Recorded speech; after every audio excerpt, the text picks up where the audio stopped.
Hello అండి, welcome back to తోటకోడళ్ళు జోడి. నేనండి మీ చిన్ని తోటకోడల్ని. ఈరోజు రెసిపీ స్వీట్ కార్న్ సూప్. జనరల్గా సూప్ మనకి వర్షాకాలంలోనో లేదంటే చలికాలంలోనో ఎక్కువగా తాగాలి అనిపిస్తూ ఉంటుంది. ఈ స్వీట్ కార్న్ సూప్లో మనకి ఫైబర్ ఎక్కువ ఉంటుంది, విటమిన్ బి, ఫోలిక్ యాసిడ్ కూడా చాలా ఎక్కువగా ఉంటాయి. ఈ సూప్స్ మనకి పిల్లలకైనా బాగా పెద్దవాళ్ళకైనా కూడా డైజెషన్ స్పీడ్గా అవ్వడానికి బాగా యూజ్ అవుతుంది. ఇందులో మనం యూజ్ చేసే ఇంగ్రీడియంట్స్ అన్నీ కూడా చాలా హెల్దీ. అంతేకాకుండా ఈ సీజన్స్లో పిల్లలకి ఎక్కువగా కోల్డ్ కఫ్ వస్తుంది కదండి. అలాంటప్పుడు ఈ సూప్స్ ఇస్తే పిల్లలకి డైజెషన్ స్పీడ్గా అవుతుంది, అలాగే బాగా రిలీఫ్గా కూడా ఉంటుంది. టేస్ట్ కూడా సూపర్గా ఉంటుంది, కాబట్టి పిల్లలు చాలా ఇష్టంగా అయితే తాగుతారు. ఇక లేట్ చేయకుండా ఈ సూప్ని ఎలా ప్రిపేర్ చేయాలో చూసేద్దాం. ముందుగా సూప్ కోసం క్యారెట్, క్యాబేజ్, కార్న్ అలాగే గార్లిక్ని చిన్న చిన్న పీసెస్గా కట్ చేసుకోవాలి. ఇక్కడ చూపిస్తున్నట్టుగా చాలా చిన్న పీసెస్గా కట్ చేస్తే మనకు సూప్ అనేది బాగుంటుంది. ఇక్కడ నేను ఒక హాఫ్ స్వీట్ కార్న్ తీసుకున్నాను. దాంట్లో ఒక 2 టేబుల్ స్పూన్స్ పక్కన పెట్టి మిగిలింది మొత్తం కూడా ఇలాగ కొంచెం వాటర్ వేసుకుని కోర్స్గా గ్రైండ్ చేసుకోవాలి. ఇప్పుడు దీన్ని పక్కన పెట్టుకుని స్టవ్ పైన కడాయి పెట్టుకుని అందులో కొంచెం ఆయిల్ వేసుకుని సన్నగా తరిగిన వెల్లుల్లి రబ్బలు కూడా వేసుకుని కొంచెం గోల్డెన్ కలర్ వచ్చే వరకు ఫ్రై చేసుకోవాలి.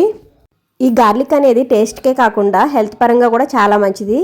ఇప్పుడు ఇది కొంచెం ఫ్రై అయిన తర్వాత ఇందులోనే మనం కట్ చేసి పెట్టుకున్న వెజ్జెస్ మొత్తం వేసుకుని కొంచెం ఫ్రై చేసుకోవాలి.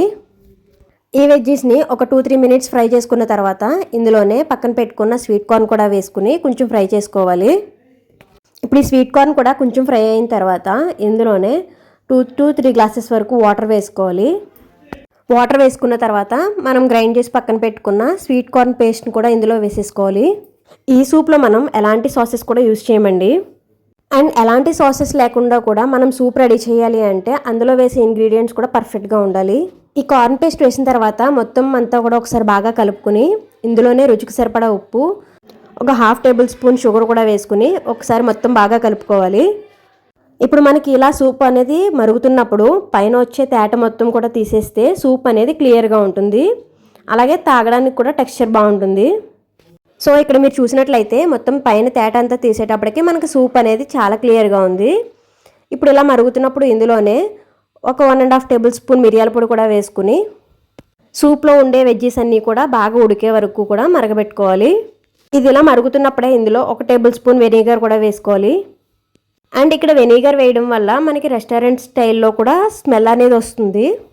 ఇప్పుడు దీన్ని మూత పెట్టి లో ఫ్లేమ్లోనే వెజ్జెస్ మొత్తం బాగా మెత్తగా కుక్ అయ్యే వరకు కూడా ఉడకబెట్టుకోవాలి. ఈలోపు ఒక బౌల్లోకి 1 టేబుల్ స్పూన్ కార్న్ఫ్లోర్ వేసుకుని కొంచెం వాటర్ వేసుకుని ఉండలు లేకుండా కలుపుకుని పక్కన పెట్టుకోవాలి. సో ఇప్పుడు వెజ్జెస్ ఉడికినాయో లేదో చూసుకుని వెజ్జెస్ కనుక మీకు మెత్తగా బాయిల్ అయిపోతే ఈ కార్న్ఫ్లోర్ మిక్స్చర్ అనేది వేసుకుంటూ కలుపుకోవాలి. లేదు అంటే ఇంకో 2-3 మినిట్స్ మరగనివ్వండి. ఇక్కడ స్వీట్ కార్న్ అనేది ఉడికిపోయింది. సో ఇప్పుడు ఈ కార్న్ఫ్లోర్ మిక్స్చర్ని వేస్తూ కలుపుతూ ఉండలు లేకుండా కలుపుకోవాలి.